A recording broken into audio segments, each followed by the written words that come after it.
One of the things we talked about earlier in the year is how we divide our number system into different groups or different subgroups. And irrational numbers is one that's commonly missed when we talk about it.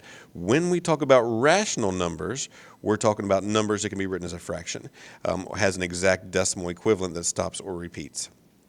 When we talk about irrational numbers, those are numbers that don't have an exact fractional equivalent and that they go on forever when put in decimal form without stopping or repeating. So we're asking which one of these numbers are irrational. One other way to think about irrational numbers are they're square roots of numbers that aren't perfect squares. So that's going to let me see that letter C is an irrational number. It's the square root of a number that doesn't have a perfect square. If this were the square root of 16, it would be a rational number because the square root of 16 is 4.